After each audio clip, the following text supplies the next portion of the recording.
15 Coup. The moment I flipped that switch, and 10,000 industrial LEDs illuminated the entire neighborhood like a football stadium. Karen's face went from smug satisfaction to absolute horror. But let me tell you how we got here. My name is David Mitchell, and I've lived in Sunset Grove HOA for 12 years. 12 peaceful, quiet years, where I paid my dues, kept my lawn green, and never caused trouble. That all changed in October 2024 when Karen Whitmore became our new HOA president. Karen raises her hand triumphantly. Karen was everything you'd imagine, and worse. Mid-50s, with that particular haircut that screams, "I want to speak to the manager." Designer sunglasses perpetually perched on her head, and a smile that never reached her cold, calculating eyes. She wore power suits to HOA meetings, like she was running a Fortune 500 company instead of a suburban neighborhood association of 43 homes. The first meeting under Karen's reign should have been my warning. She stood at the podium in our community center, her red blazer practically glowing under the fluorescent lights, and announced her vision for Sunset Grove. "We're going to bring class back to this neighborhood," she declared, her voice dripping with condescension. "No more tacky lawn ornaments, no more mismatched mailboxes, and absolutely no more excessive holiday decorations that make us look like a carnival." Karen laughs dismissively. "I should mention that I'm a software engineer who works from home, which means I have both the technical skills and the time to make my Christmas display something special. For the past 8 years, I'd been slowly building my collection: animated reindeer, a life-size nativity scene, candy cane pathlights, a projection system that made snow appear to fall on my house, and yes, about 300 multicolored LED string lights that covered my roof, windows, and front yard trees. My neighbors loved it. Kids would drag their parents to our street just to see the Christmas house. It had become a neighborhood tradition. Last year, we raised over $2,000 for the local children's hospital by setting up a donation box on my lawn. But Karen hated it. I first realized I was in her crosshairs during the November HOA meeting. The agenda listed discussion of holiday decoration guidelines as item 7, buried between trash can placement rules and pool maintenance budget. Karen cleared her throat and pulled out a folder. "I've received numerous complaints about excessive holiday displays that create light pollution, increase traffic, and lower property values." "Numerous complaints?" I interrupted.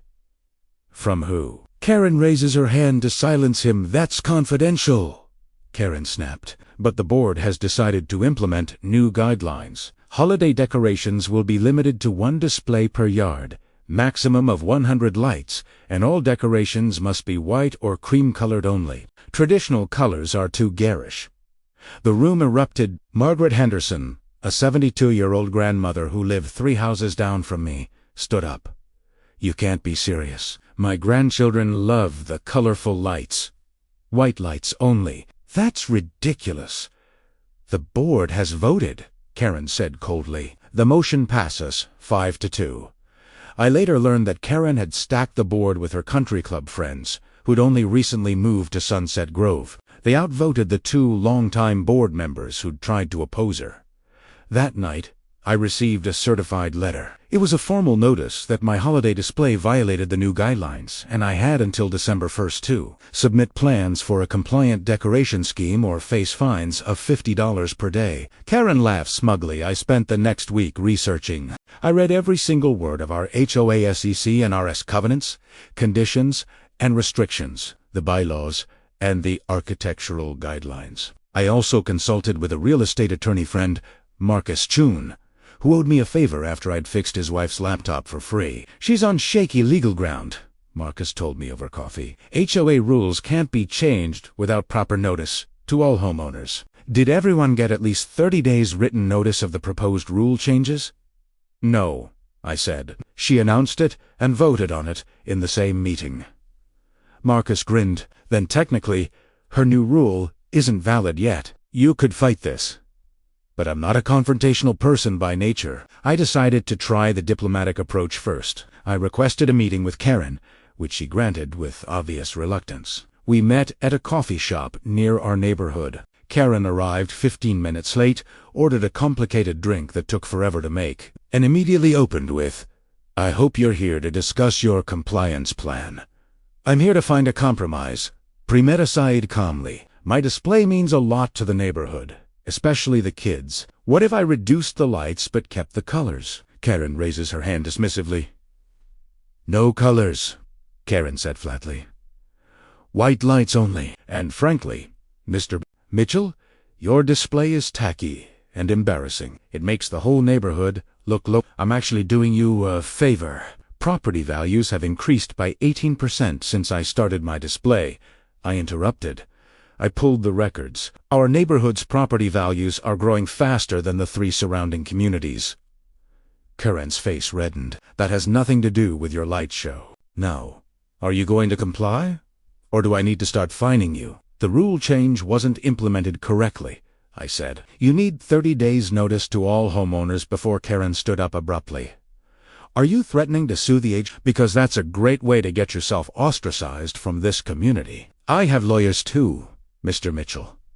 Very expensive ones. How much can a software engineer afford to spend on legal fees?" She left without another word.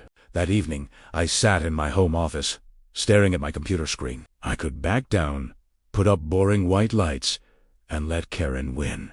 Or I could fight back. My eyes drifted to a browser tab I'd left open during my research. A wholesale industrial lighting supplier that specialized in commercial installations, sports stadiums, concert venues, warehouse facilities. An idea began to form. A gloriously petty, technically legal, absolutely perfect idea. I called Marcus again. "Hypothetically, if the HOA rules say limit of 100 lights, do they define what constitutes one light?" "Pull up the exact wording," Marcus said. I read it to him.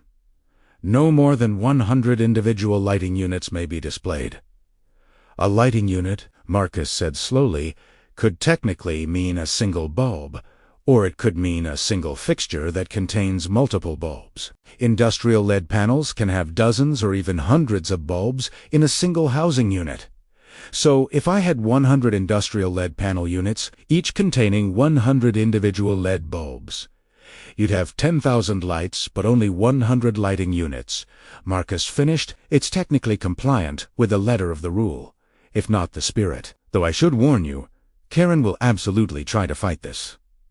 "Let her try," I said. Over the next 3 weeks, E went to work. I ordered 98 industrial LED panel units, typically used for lighting construction sites and outdoor events. Each panel measured 4 feet by 3 feet and contained 100 ultra-bright white LED bulbs. I also ordered 2 additional specialized units, one massive LED matrix panel that could be programmed to display animations, and one industrial spotlight typically used for car dealerships that shot a beam of light visible from miles away. Total cost, $14,700. My wife, Jennifer, thought I'd lost my mind.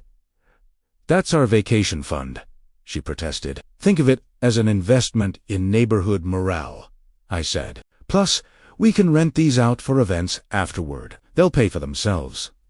The panels arrived in early December, delivered by 3 separate freight trucks. My neighbors gathered to watch as I directed the delivery drivers where to stack the crates in my driveway. Karen appeared within 20 minutes, her face already red with anger.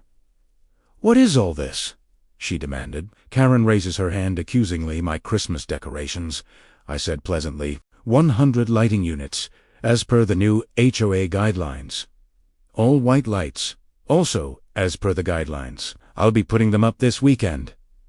"You, Canthos, are industrial lights. The guidelines don't specify residential versus commercial lighting units," I said. I checked thoroughly. "This is a clear violation of the spirit of the rules," Karen sputtered. "Well, if you'd like to file a formal complaint, there's a process for that," I said, enjoying myself now. "I believe the next HOA meeting is in 3 weeks. I'll be happy to attend and present my case. In the meantime, I'm in full compliance with the written rules."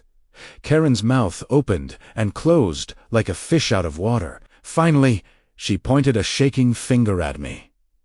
"You'll regret this," she hissed. "Have a blessed holiday season, Karen." I replied. Over the next 3 days, I worked from dawn until well past dark. I enlisted help from my brother-in-law Mike, who's an electrician, and my neighbor Jerry, who's built like a linebacker and could lift the heavy panels with ease. We mounted the LED panels on custom-built frames, creating massive light walls across my front yard, along my roof line, and flanking my driveway. The programming took another 2 days. The industrial LED matrix panel could be controlled via computer, so I created custom animations, falling snow, twinkling stars, and my personal favorite, a huge animated text display that could scroll messages. By December 7th, we were ready for the test run. My entire family gathered in the front yard at dusk. Jennifer, our 2 kids, Emma, age 9, and Lucas, age 12, Mike, Jerry, and about 20 neighbors who'd heard what was happening. Karen was there too, standing at the edge of my property line with her phone out, clearly ready to document whatever code violation she thought she'd catch me in. Karen laughs confidently. I held up the industrial power controller, basically a giant switch that looked like it belonged in a factory.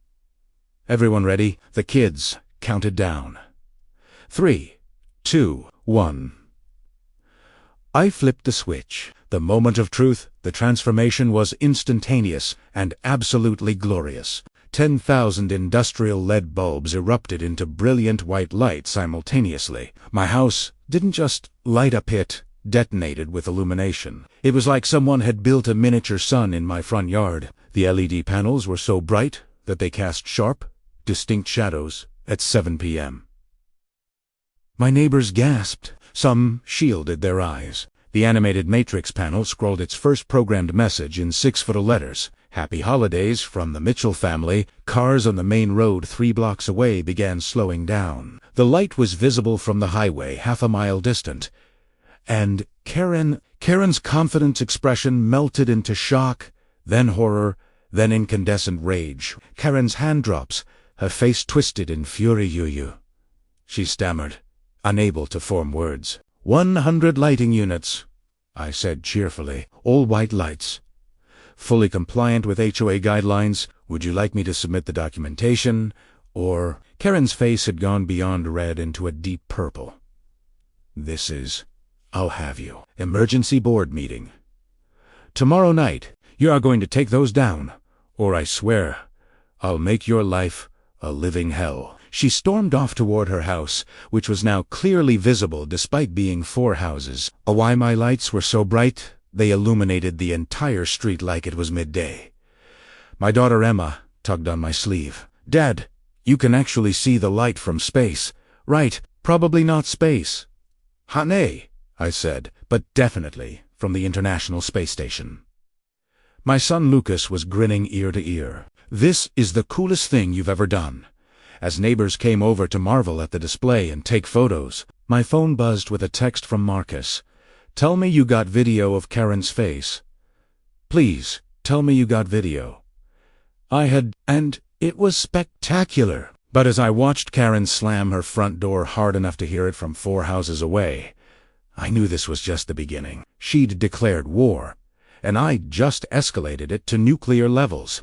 The question was, what would she do next? Camera zooms in on David's concerned face as the brilliant lights cast dramatic shadows. What happens when Karen calls an emergency board meeting? Will David lose his home?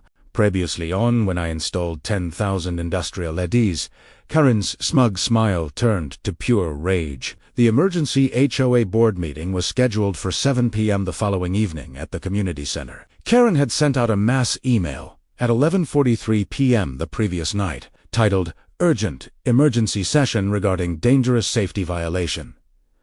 I forwarded it to Marcus immediately. He called me at 7 a.m. She's claiming your lights are a safety hazard, Marcus said. That's smart on her part. Safety issues can sometimes override other considerations. Do you have documentation that your installation is up to code? Mike pulled all the proper permits, I said. Everything's inspected and approved by the county. The electrical system can handle triple the load I'm currently using. Perfect. Bring all of that documentation. And David, don't lose your temper. Let her make herself look unreasonable. The community center was packed. When I arrived 15 minutes early, every seat was filled, and people lined the walls. This wasn't just board members and concerned residents. This was entertainment. Karen raises her hand for silence as the room buzzes with conversation. Karen sat at the head table with her for board allies. Brenda Morrison, a real estate agent who wore too much perfume. Todd Stevenson, who owned 3 rental properties in the neighborhood and rarely visited. Patricia Chun, no relation to my lawyer friend, who'd moved in just 6 months ago. And Robert Hutchins, Karen's next-door neighbor who did whatever she told him to. The 2 board members who'd voted against Karen's original rules sat at the far end. George Martinez, a retired teacher, and Susan Park, who'd lived in Sunset Grove for 23 years. Karen banged her gavel on actual gavel she'd purchased for these meetings. This emergency session is now in order. We're here to address a clear and dangerous violation perpetrated by Mr. David Mitchell. Karen laughs coldly. His so-called holiday display is creating multiple hazards. First, the light pollution is so severe that it's disrupting sleep patterns for neighbors. Second, the increased traffic from gawkers creates a safety risk for our children. Third, the electrical load poses a potential fire hazard. She gestured dramatically to a poster board she'd prepared, featuring printed photos of my house, taken from various angles. In each photo, she'd drawn red circles and arrows, pointing to the LED panels. This is not a holiday display, Karen continued. This is an industrial installation that belongs at a sports arena, not a residential neighborhood. Mr. Mitchell is willfully violating the spirit of our community guidelines. Several of her supporters applauded. I noticed they were mostly newer residents. Margaret Henderson, the grandmother who'd spoken up at the previous meeting, raised her hand. May I say something? This isn't an open forum, Karen snapped. Actually, George Martinez interjected, any homeowner can speak at board meetings. It's in our bylaws. Karen, you should know that. Karen raises her hand dismissively, but has to allow it. Margaret stood. My bedroom window faces David's house. I can see his display from my room. And you know what? I sleep just fine. I actually find it cheerful. My grandson visited last night, and he said it was the best Christmas lights he'd ever seen. Yeah, someone called out from the back. My kids love it. Karen's face tightened. Nevertheless, there are legitimate concerns about... I'd like to present my defense, I said, standing. Karen looked like she wanted to refuse. But George was already nodding. Mr. Mitchell has the right to respond to accusations. I walked to the front with my folder of documents. First, regarding safety. Here are the electrical permits, the county inspection certificates, and a letter from my electrician confirming the installation meets all building codes. I distributed copies to the board members. Karen barely glanced at hers. Second, regarding light pollution, I conducted measurements with a professional light meter. The illumination at my property line is within acceptable limits for residential areas. In fact, it's lower than the lighting at the community center parking lot where we're sitting right now. That's different, Brenda Morrison protested. This is a public facility. The standard doesn't distinguish, I replied. Light is light. Additionally, I installed timers. The display turns off automatically at 10 p.m. on weeknights and 11 p.m. on weekends. That's earlier than the guidelines allow. I could see a few board members wavering. Todd Stevenson was actually reading the documentation. Most importantly, I continued, my display uses exactly 100 lighting units, all white lids, exactly as the guidelines specify. I'm in full compliance with the written rules. Karen raises both hands in frustration. You're exploiting a loophole, Karen shouted, losing her composure. You know perfectly well that I'm following the rules as written. Primera sighed calmly. If the rules need clarification, that's the board's responsibility. But you can't punish me retroactively for following the guidelines that you created. Susan Park spoke up. David's right. If we wanted to limit the brightness or wattage of lights, we should have specified that in the guidelines. We didn't, because nobody expected someone would be so childish and petty. Karen's face was turning that dangerous purple color again. This is clearly retaliation for... She stopped abruptly, realizing what she'd almost admitted. Retaliation? For what? I asked innocently. For you trying to ban my Christmas display that's been a neighborhood tradition for 8 years? The display that's never caused any problems until you became HOA president. The crowd murmured. Several people nodded. Jerry, my linebacker neighbor, stood up. I've lived here for 16 years. David's Christmas display is one of the best things about this neighborhood. My kids look forward to it every year. Karen's just on a power trip. Order. Karen banged her gavel. This is not a referendum on actually. Maybe it should be, George Martinez said quietly. Karen, you've made a lot of changes very quickly. Maybe we should have a general vote on whether residents want these new restrictions. The board makes the decisions, Karen snapped. That's how HOAs work. The board serves the community. Susan Park countered. And I'm not seeing much community support for your position, Patricia Chun, one of Karen's allies, shifted uncomfortably. Maybe we could find a compromise. David could reduce the brightness or...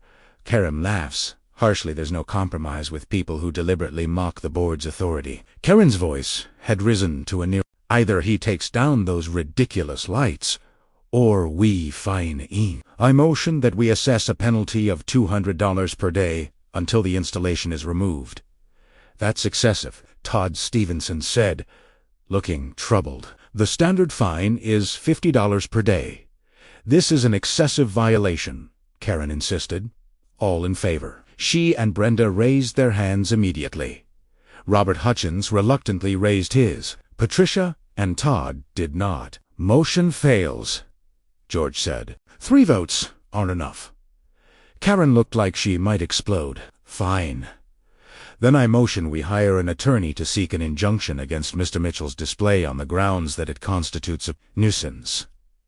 HOA funds can't be used for frivolous lawsuits, Susan warned. We'd need homeowner approval for legal fees. It's not frivolous. Karen stood abruptly, her chair scraping loudly. You're all being manipulated by his little light show. This is about maintaining property values and community standards. Actually, a voice called from the crowd.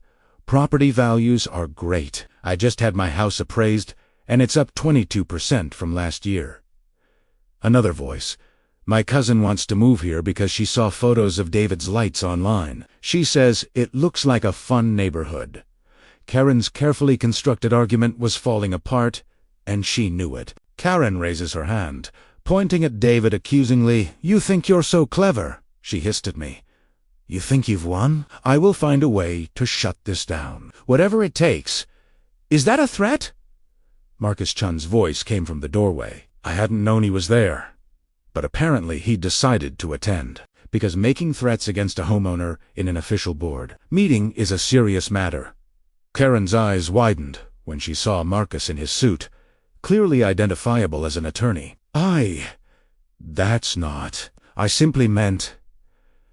I think this meeting is adjourned, George Martinez said firmly, unless there are any other motions. There weren't. As people filed out, several neighbors came up to shake my hand or thank me. Margaret hugged me. You did good, dear. Someone needs to stand up to her.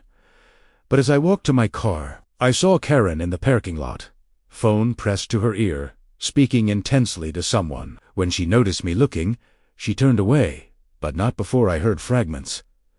Don't care what it costs. Find something. Building code, fire code. Anything. Jennifer was waiting up when I got home. How did it go? I won the battle, I said, watching through our window as my lights automatically turned off at exactly 10 p.m. But Karen's not done. Not even close. What do you think she'll do next? I didn't have to wait long for the answer. At 6:37 a.m., I was jolted awake by a loud pounding on my door. I stumbled downstairs in my bathrobe to find 2 county building inspectors and a fire marshal on my doorstep. David Michel, the lead inspector, asked, We've received a complaint about an unpermitted electrical installation. We need to inspect your property immediately. Behind them, parked on the street, Karen sat in her Mercedes, watching with a satisfied smile. Karen laughs triumphantly while the inspectors shut down David's display. How far will Karen go? Previously on Karen sent building inspectors at dawn to shut down my light display. I invited the inspectors in, trying to keep my hands from shaking. Through the window, I could see Karen's Mercedes still parked across the street, her silhouette visible as she watched and waited for my downfall. "Gentlemen, I have all my permits and inspection certificates," I said, leading them to my home office. Everything was done by a licensed electrician with full county approval. The lead inspector, a weathered man in his 50s named Tom Bradley, took the documents and reviewed them carefully. His partner, a younger inspector named Rivera, was already outside examining the lead panels with a tablet. The fire marshal, Chief Anderson, walked through my garage where the main electrical panel and control systems were located. "Who did this installation?" "My brother-in-law, Mike Patterson. He's a licensed master electrician." I pulled up Mike's credentials on my phone. "Here's his license number and bonding information." Chief Anderson grunted, examining the breaker box. The garage was silent, except for the hum of the equipment and my pounding heartbeat. After 20 minutes, that felt like 20 hours, Rivera came back inside. "The panels are properly grounded, secured with appropriate mounting hardware, and the wiring meets code. I checked the permit records everything matches." Tom Bradley nodded slowly. "Mr. Mitchell, I'll be honest. We expected to find a mess out there. The complaint we received claimed you'd done a dangerous electrical job that posed an imminent fire risk." Karen raises her hand to her phone, clearly texting someone. "The complaint came from Karen Whitmore, didn't it?" I asked. Bradley didn't confirm or deny, but his expression told me everything. "We have to investigate all complaints, but I'm not seeing any violations here. Your brother-in-law did quality work."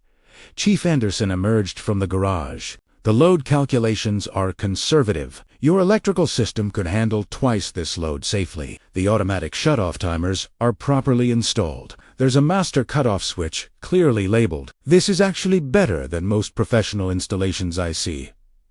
I felt the tension drain from my shoulders. "So, I'm clear." "You're clear," Bradley confirmed. "We'll file a report stating no violations found. If the same complainant files another frivolous report, there may be consequences for Washington County resources." After they left, I walked outside to where Karen was still parked. She rolled down her window, her expression expectant. "They found nothing. Primera CD. Simply, everything's up to code." "But you already knew that, didn't you?" Karen laughs. "But it sounds forced." "I have no idea what you're talking about," she said coolly. "If county inspectors came to your house, that's between you and them. Making false reports to building inspectors is a crime, Karen." "Prove I made any report," she challenged. "Now move. You're blocking my car." As she drove away, Mike called. "Hey, I just got a weird call from the county licensing board. Someone filed a complaint about my work on your house. They want me to come in for a review." My stomach sank. "Karen." "Yeah, I figured." "Don't worry, my work is solid. But this is getting crazy, David. She's not going to stop." He was right. Over the next week, Karen launched a full assault. She filed a complaint with the homeowner's insurance company, claiming my lights posed a liability risk. My insurance agent called, investigated, and found no issues, but it took 3 days of stress. She organized a petition to restore peace and safety to Sunset Grove, going door to door, collecting signatures. She got 23 signatures out of 43 homes, mostly from people who didn't know the full story or just wanted her to leave their doorstep. She posted in every local Facebook group, Nextdoor Community, an online forum, painting me as a reckless neighbor who was harassing the community. She carefully worded everything to avoid defamation, but the implication was clear. Most macking, she convinced the local police to increase patrols on our street, citing traffic concerns.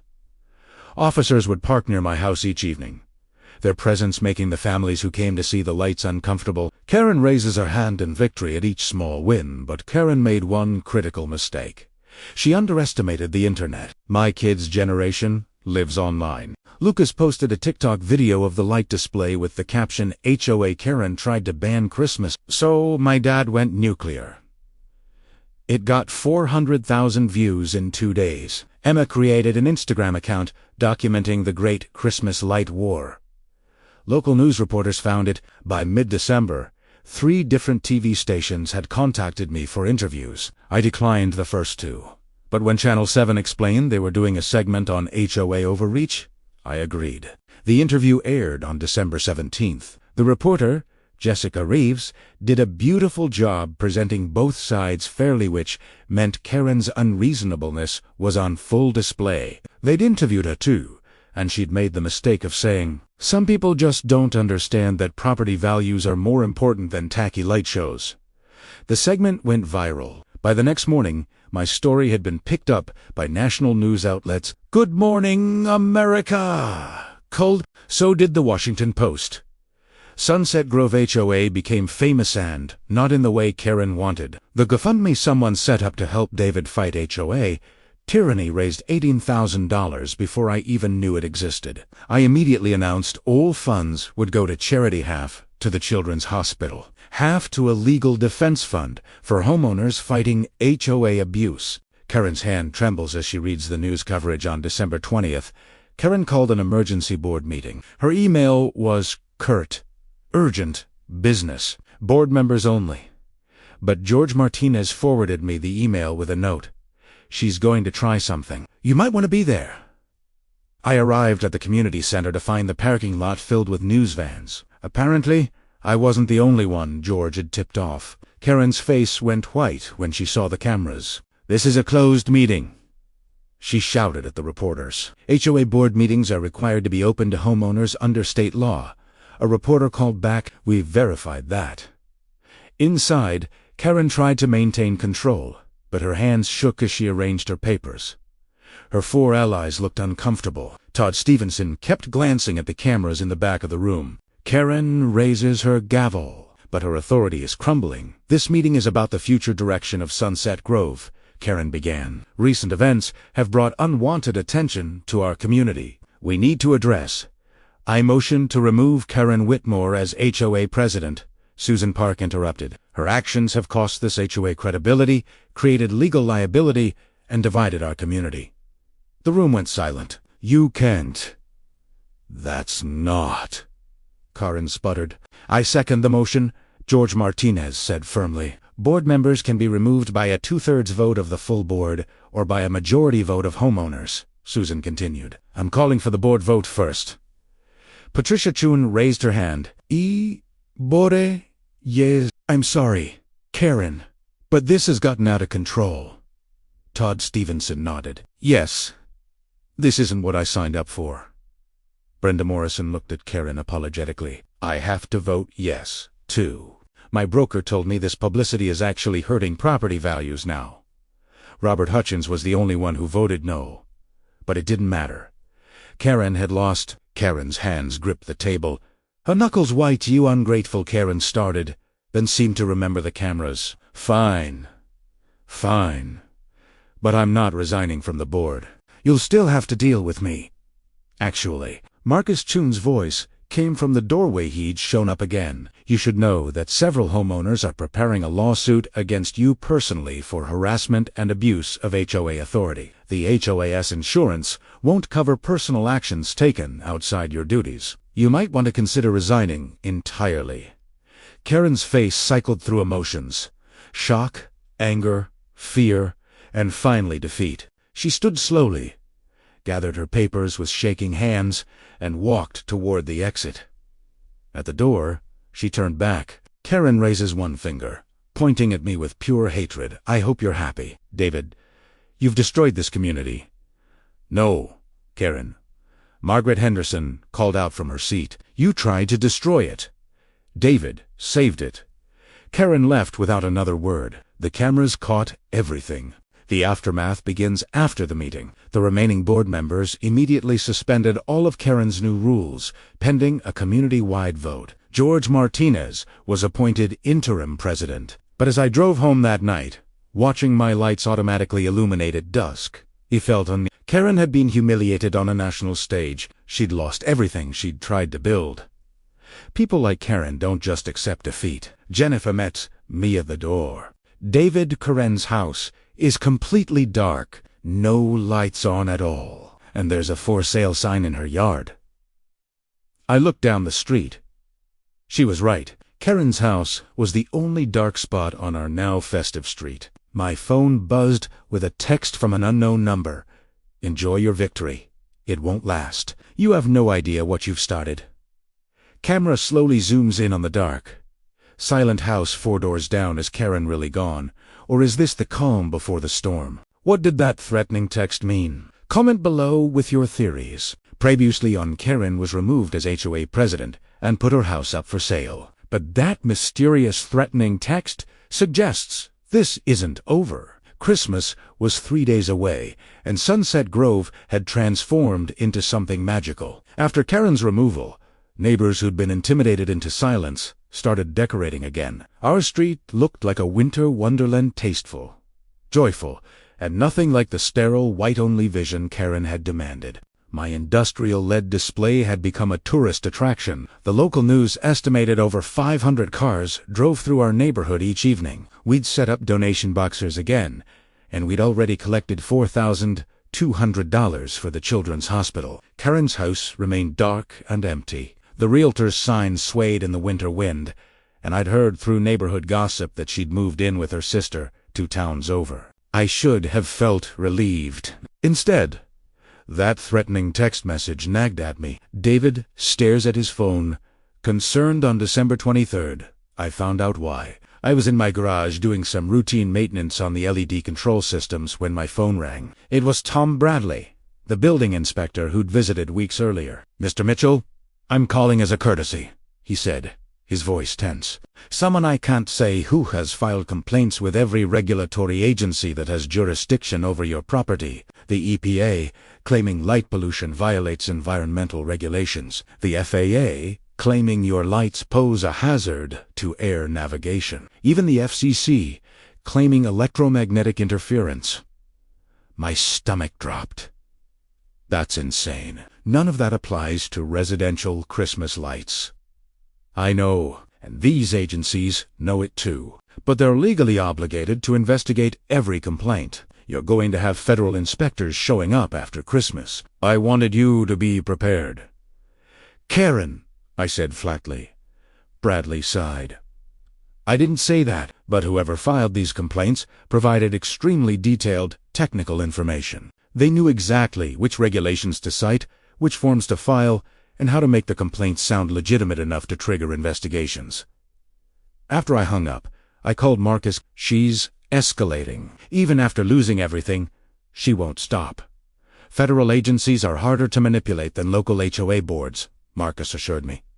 "Your installation is legal. These investigations will clear you. But yes, it's harassment. The question is whether we can prove Karen's behind it."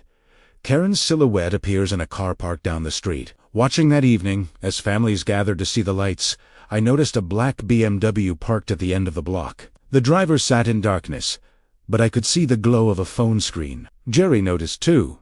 "That car's been there for an hour. Want me to check it out?" Before I could answer, the car pulled away quickly. But not before I caught a glimpse of the driver's profile. Karen? She was gone. But she was still watching, still plotting. The next morning, Christmas Eve, I woke to find graffiti spray painted across my garage door. "Terrorist" in red letters, 3 feet tall. Jennifer gasped when she saw it. The kids were still asleep. Thank God. I called the police. Officer Patricia Wong arrived within 20 minutes, took photos, and filed a report. "Any idea who might have done this?" "I have suspicions," I said carefully, "but no proof. The former HOA president who's been harassing you, Officer Wong, had been one of the officers assigned to patrol our street during the height of the conflict. She knew the whole story. We'll check security cameras in the area." After she left, neighbors started arriving to help clean the graffiti. George Martinez brought paint. Margaret brought cleaning supplies. Mike showed up with his power washer. Neighbors raised their hands in solidarity. "Working together, she's not going to win," Margaret said firmly, scrubbing at the red paint. "We won't let her." By noon, my garage door looked better than it had before. Someone had even added a small painted Christmas wreath as a finishing touch. but I couldn't shake the feeling that Karen had something bigger planned. That afternoon, I received an email from an address I didn't recognize. "You should check your electrical panel." Carefully. My blood ran cold. I called Mike immediately. "Get over here! Now." Mike arrived in 10 minutes. We went to the garage together and opened the main electrical panel. Someone had loosened several connections, not enough to cause an immediate failure, but enough that over time, with the heavy load from my display, it could have caused arcing, overheating, or even a fire. Mike's hands shake as he examines the sabotaged panel. "This is attempted arson," Mike said, his voice shaking with anger. "This could have killed your whole family." I called Officer Wong back. She arrived with a detective, and they documented everything. Mike explained the technical details of what had been done and how dangerous it was. "The panel was locked," I said. "Only Mike and I have keys. Someone broke in." The detective found scratches on the lock, evidence of tampering. "We're treating this as a criminal investigation now. Attempted arson, breaking and entering, and given your history with Ms. Whitmore, we'll be bringing her in for questioning."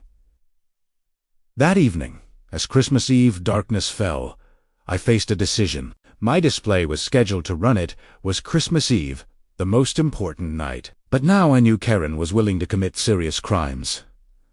Jennifer pulled me aside. "Turn it off. It's not worth the risk." "If I turn it off, she wins," I said. "She'll know that fear worked. If you leave it on and she does something worse, we could lose everything. Our home. Our lives." I looked out at the street. Already, families were arriving. Kids pressed their faces against car windows, eager to see the lights. Parents held steaming cups of coffee, smiling and chatting with neighbors. This had become bigger than my fight with Karen. It had become about community, joy, and refusing to let bullies win. David takes a deep breath and makes his decision. "Mike, can you fix the panel safely?" "Already done. I've also installed a security camera, pointed right at it. If anyone tries to tamper with it again, we'll have video proof." I nodded. Then we lighted up, one last time. At 7 p.m., I gathered my family in the front yard. News of the sabotage had spread through the neighborhood, and over 100 people had gathered in solidarity. George Martinez stood beside me. Margaret held my daughter's hand. Jerry and Mike flanked my sides like bodyguards. In the crowd, I saw Officer Huang and 2 other police officers present to ensure safety. And at the edge of the property, barely visible in the shadows across the street, I saw Karen's black BMW. She'd come to watch her plan fail. Karen sits in her car, face illuminated by her phone screen. "Waiting, ready?" I asked. My family, Emma and Lucas, stood by the master switch together. They counted down with the crowd. 3, 2, 1. Merry Christmas. They threw the switch. 10,000 industrial LEDs blazed to life, transforming the December night into a winter wonderland of light. The animated display scrolled its message: "Peace on earth, goodwill to all." The crowd erupted in cheers. Children squealed with delight. Neighbors hugged. Someone started singing "Joy to the World," and others joined in. And across the street, Karen's BMW suddenly roared to life and sped away, tires squealing. She was gone. Really gone this time. New year, new beginning. The federal investigations came and went in early January. As Marcus had predicted, each agency quickly determined my display violated no regulations and closed their cases. The FAA inspector actually asked to take photos. He thought it was cool. Karen was arrested on January 8th and charged with criminal mischief, attempted arson, and making false statements to federal agencies. She pled guilty to reduced charges in March, receiving 2 years probation, a $5,000 fine, and a permanent restraining order keeping her away from Sunset Grove. Her house sold in February to a young family with 3 kids. They asked if I'd help them set up Christmas lights next year. I agreed. The GoFundMe charity donations funded a new pediatric wing at the Children's Hospital. They named it the Sunset Grove Community Wing. Karen's name appears nowhere on it. George Martinez raises his hand at a community meeting. Smiling George Martinez became the permanent HOA president. His first act was to rewrite the holiday decoration guidelines. Residents are encouraged to celebrate holidays in ways that bring joy to themselves and their neighbors within reasonable safety standards. My industrial LED panels, I kept them up through New Year's, then donated them to the city. They now light the community park during summer concerts and festivals. But I kept one panel, the animated matrix display. Every Christmas, I program it with messages. Love thy neighbor, community over control, and my personal favorite, current-free since 2024. The Mitchell family stands together in front of their house. Smiling my kids learned an important lesson that year. That standing up to bullies matters, that community is stronger than individual power, and that sometimes the best response to unreasonable rules is creative compliance and stubborn joy. As for Karen, I heard she moved 3 states away. I hope she found peace. I genuinely do. But I also hope she learned that you can't dim other people's light to make yourself shine brighter. This Christmas, my display is back-not industrial panels, but beautiful, colorful, joyful lights that make children smile and families pause to take photos. Exactly the way Christmas lights should be. And every evening, when those lights turn on, I remember the Christmas that our neighborhood came together, stood up to a tyrant, and chose joy over fear. Karen tried to ban Christmas lights. Instead, she united a community. Thanks for following this wild journey. Drop a comment about your own HOA horror stories, and remember, never let anyone dim your light. Merry Christmas.